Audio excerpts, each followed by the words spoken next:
Hello and welcome to the channel of Hashaliat once again, and I trust that God is blessing you. And today is the 12th of August 2024. Okay, I believe this is going to be a pretty brief message, but I think it is something prophetic. The Lord gave it to me, I think it was 2 or 3 days ago when I was reading through the book of Jeremiah, and I think it will bless you. It will bless you, I'm sure of that. But remember, Jeremiah was a man called by God to give a very, very difficult message, a message that no one wanted to listen to.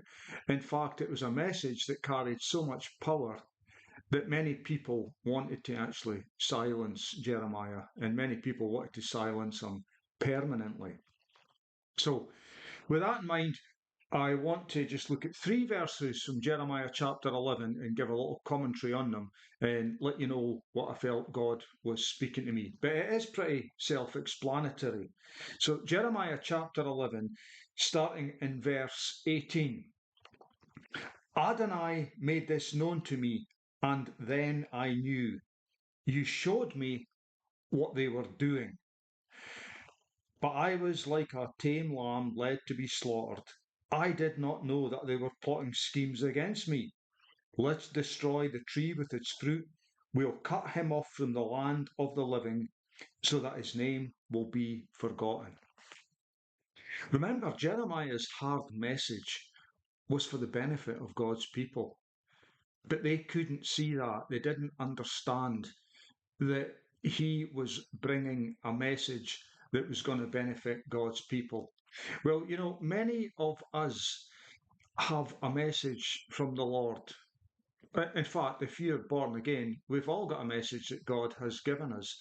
But many of us are trying to warn people, the church and those outside the church, about what is going on, some of the horrors that are unfolding, and some things that are coming that are in what I believe is the near future. And trying to get that message out and helping people to prepare and be alert to what is going on and to maybe even avoid the worst of what is coming.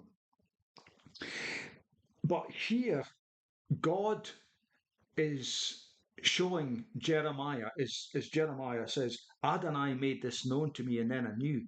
And he goes on to say, he was led like a tame lamb, led to be slaughtered. I did not know that they were plotting against me. I didn't know they were plotting against me to kill me. They wanted to destroy me, cut me off from the land of the living so that my name is forgotten. This has happened to many people already, people that have spread the truth. But evil people are plotting against you and I. They're plotting against us. They want to remove us from the earth. They don't want the truth to be known. We're trying to put that message out there to alert the people. And ultimately, Satan knows this, so he stirs people up against us and he wants to take us out. But think it this way as well. I didn't know this was going on. People are plotting against me. I'm just bringing a message. But the plot isn't just against me and you to cut us off from the land of the living. The plot is basically against the whole world, more or less, to cut them off from the land of the living. And when everything eventually unfolds, there's going to be people that are, their head's going to spin, they're going to say exactly what Jeremiah said. So I had no idea that people were plotting against me and my family to kill us. I had no idea.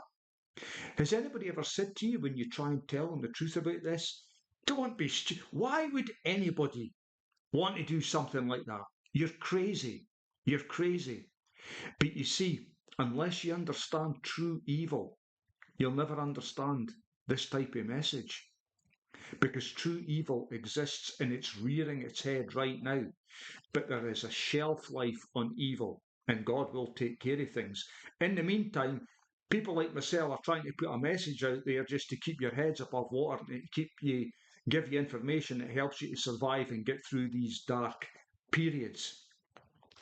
But Jeremiah, God's main man with a message to submit to Babylon, a very unpopular message. He was God's main man, and people did not like him.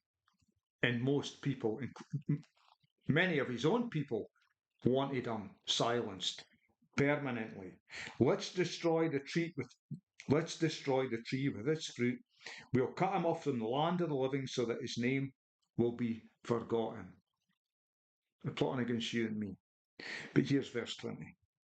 Adonai Zvaot, righteous judge, tester of motives and thoughts, I have committed my cause to you.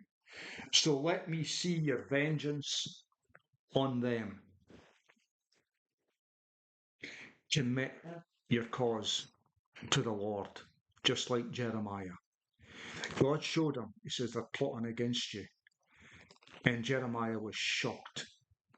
We are kind of shocked, although I think we're now over it. We're pretty much alert as to what's been going on over the last few years. But Jeremiah then came a sort of stabilised, got over the shock, and said, "You're a righteous judge. You test the hearts, the thoughts and intentions of man's hearts, and you know, Lord, that I'm for you. So I am committing my cause to you. Let me see your vengeance on my enemies, on your enemies, God." That's what we should be doing. You see, some people in Christianity didn't like you saying things like that. Well, you got to love everybody and this, that, and that. Yes, I'll pray for them. I'll pray that they get saved. But I'm committing my cause to God. And I want to see vengeance come upon my enemies, your enemies, and ultimately God's enemies. So much death and destruction. And they're planning a lot more. But the good news is God has heard our prayers. You commit your cause to Him. He hears our prayers, and I'm telling you something now. He is going to exact His vengeance against His enemies, who are also our enemies. So just stick in the battle. And like I say, it was a short message. This is something that the Lord just started speaking to me, and it came across very powerfully. And so I thought, I'll just put it out there for your attention. So until next time, God bless you. Catch you later.